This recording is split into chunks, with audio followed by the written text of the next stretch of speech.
মহাসপ্তমীর শুভেচ্ছা সবাইকে। আজকে ছিল সপ্তমী। তো সপ্তমীর এই দিনটা জুড়ে আমাদের অনেক আয়োজন ছিল। প্রথমেই ছিল প্রতিমা মাকে আরাধনা। এটা ছিল আমাদের সন্ধ্যাকালীন গেট থেকে বাড়ির চিত্র, যেখানে লাইট দিয়ে আলোকিত করা হয়েছিল, এবং তার পাশেই ছিল আমাদের যে মণ্ডপ এবং সন্ধ্যাকালীন সময়ের ফুটেজ, যেখানে আরতি হচ্ছিল। আর এই শৈল্পিক চিত্রকর্ম নয়ন সাগর, যারা রঙের তুলিতে সুন্দর এক রূপ দিয়েছে এবং অনেক আকর্ষণীয় করেছিল আমাদের পূজা মণ্ডপ।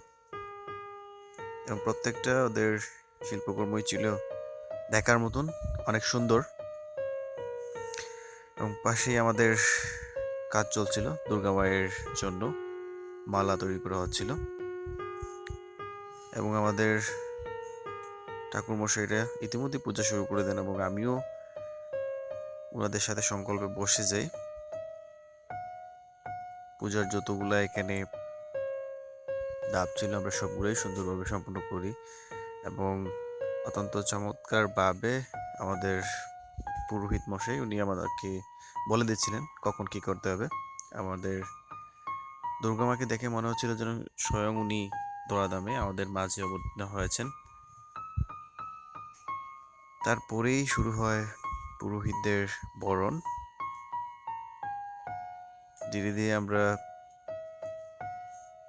সংকল্পর কাজগুলো শেষ করতে থাকি। আসলে আজকের দিনটাও আমাদের প্রত্যেকের মনে অনেক আনন্দের দাগ কেটে গেছে। আমরা অনেক সুন্দরভাবে পুরো দিনটা উপভোগ করি। এবং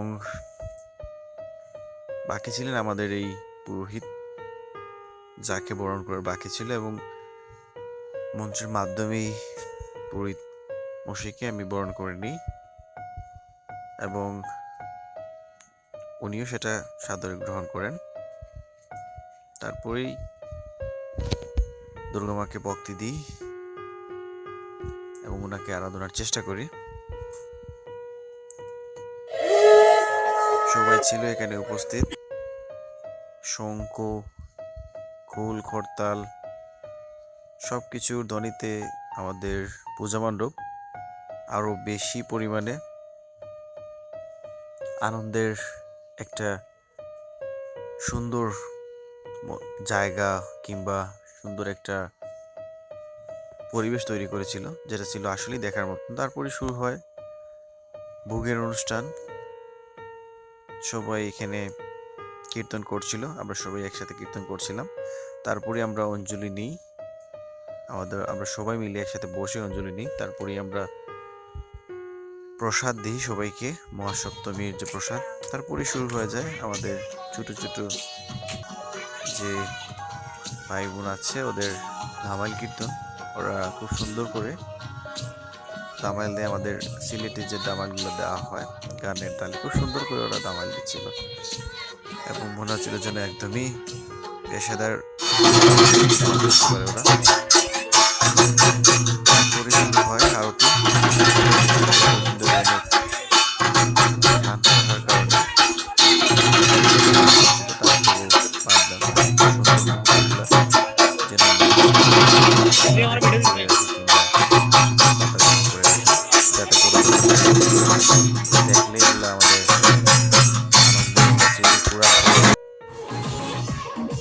তারপরে শুরু হয় আমাদের সাউন্ড স্পিকার ছিল, সেটাতে গান, এবং একই সাথে গানের সাথে নাচ।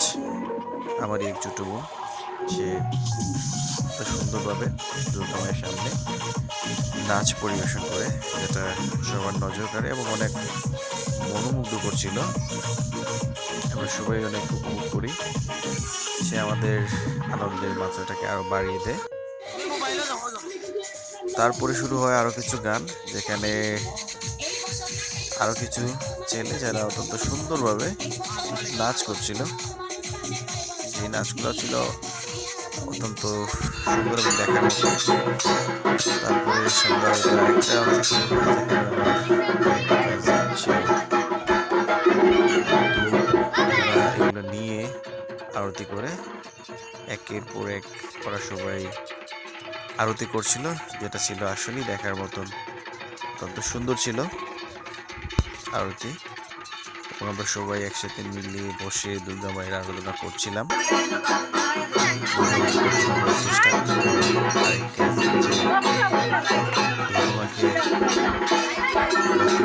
জন্য নাচ করে তারপরে শুরু হয় আবার দামাল কীর্তন। দামাল কীর্তন শুরু হয়, সবাই মিলে দামাল কীর্তন করে। সুন্দর ছিল, দেখার মতন ছিল।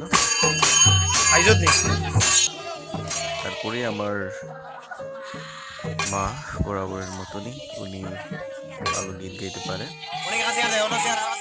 উনি গীত গাইছিলেন এবং সবাই চারপাশে দামাইল কীর্তন করছিল। এবং এটাও ছিল আমাদের সর্বশেষ দিকের পরিবেশনা এবং অনেক সুন্দর ছিল। সবাই মিলে একই সাথে মায়ের আরাধনা ভক্তি নিবেদন করছিলাম। আমাদেরকে আশীর্বাদ দেন যাতে আমরা আমাদের আগামী দিনগুলো সুন্দরভাবে কাটাতে পারি। আমরা মহাসপ্তমী পার করলাম, এভাবে যেন বাকি দিনগুলো পার করতে পারি, দেখানোর চেষ্টা করবো। ধন্যবাদ।